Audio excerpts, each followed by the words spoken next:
الله من الشيطان الرجيم. بسم الله الرحمن الرحيم.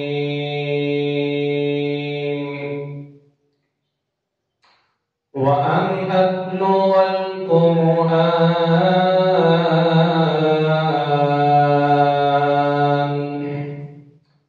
سبحان ربك رب العزة عما يصفون وسلام على المرسلين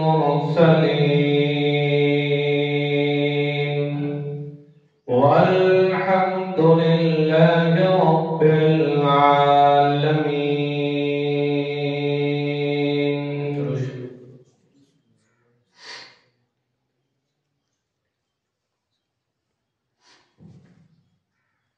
پچھلے جمعے دے اندر تقوی دے موضوع دی تکمیل کی تھی.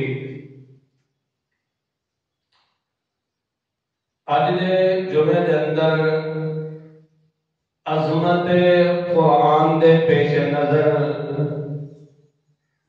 چند معروضات پیش کرن دا ارادہ ہے. اللہ وحدہ لا شریک التضرع ساری نال التجا و التماس ہے کہ وہ ذات کبریا محض اپنی رضا کی خاطر فرضاً علینا مرضیاً عندہ ایسا علم دا بار نصیب فرمائے جنہ دے ذریعے میری تواڈی اخروی دنیوی نجات دا ذریعہ اور سبب بن جائے.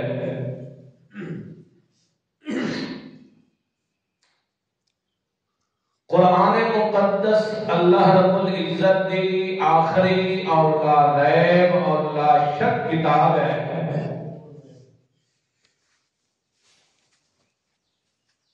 اس کتاب مقدس کے اندر ذرہ برابر شک شبہ بالکل ذرہ برابر بھی شک و شبہ نہیں ہے. ایک کتاب مقدس امام الانبیاء سید الانبیاء فخر الانبیاء مصدق الانبیاء محمد مصطفیٰ رحمت للعالمین دوتے اس کتاب دا اللہ نے نزول فرمایا. اللہ کریم نے فرمایا کہ اے میرے پیارے پیغمبر محمد رسول اللہ صلی اللہ تعالی علیہ وسلم تو پیغمبر بھی آخری پیغمبر اور تیرے اتے آمن علی کتاب بھی آخری کتاب اور اس کتاب اور اس پیغمبر نال تعلق رکھن والی امت بھی آخری امت.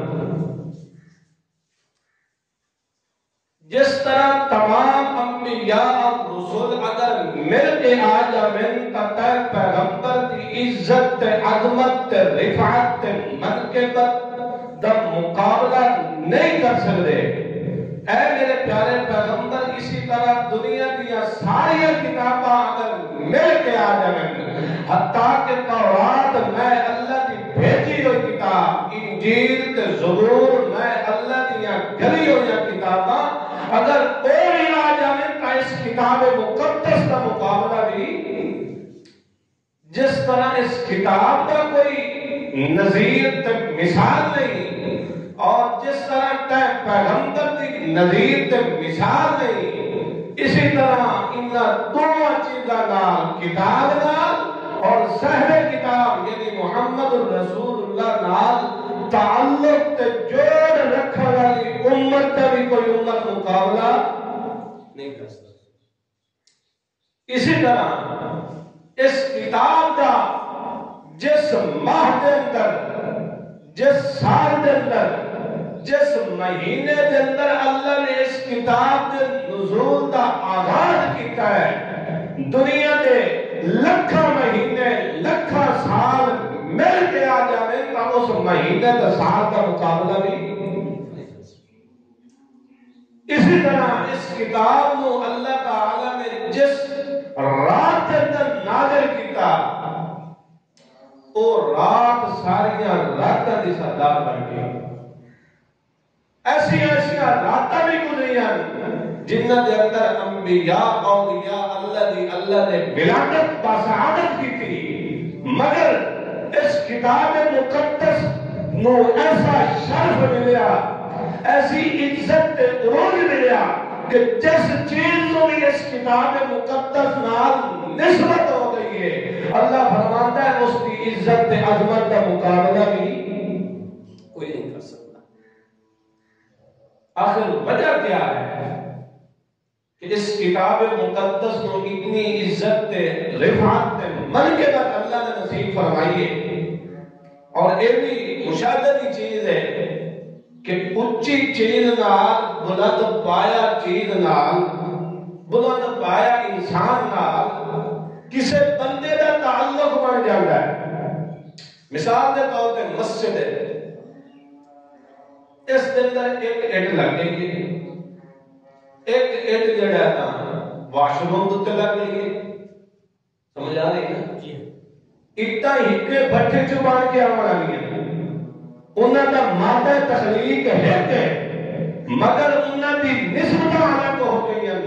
اللہ فرماتا ہے جس دی نسبت میرے محمد نال لگ گئی ہے، جس دی نسبت کتاب نال لگ گئی ہے، اس دی عزت تے عظمت کا مقابلہ کوئی نہیں کر سکتا. اللہ رب العزت نے اس نو عزت رفعت اس کتاب کو کیوں نصیب فرمائی، اور ایک کتاب اتنی عزت و عظمت والی، مرفعت والی، بلند پایا کتاب کیوں بنی ہے؟ اللہ فرماتا ہے کہ ایک کلام میرا ہے.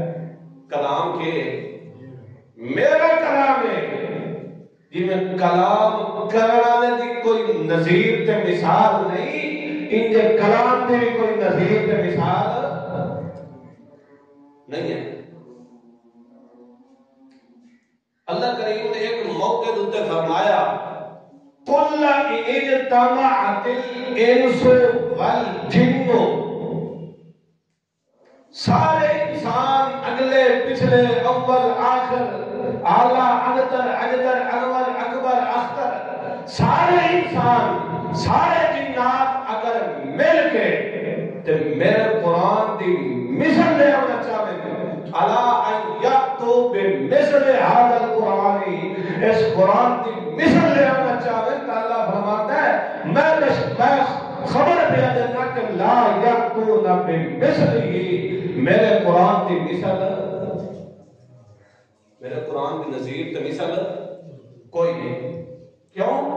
کیونکہ اس نو گھلن والا بے مثال ہے، اس نو گھلن والا بے مثال ہے، اس نو گھلن والا عظیم عزت عظمت، اس نو گھلن والا عظیم قدرت والا، عظیم علم والا، جس کی عزت کا کوئی مقابلہ نہیں، جس کی عظمت کا کوئی مقابلہ نہیں، جس کی قدرت کی کوئی ابتدا و انتہا نہیں، اسی طرح اس کے کلام کی کوئی نظیر تے مثال بھی نہیں.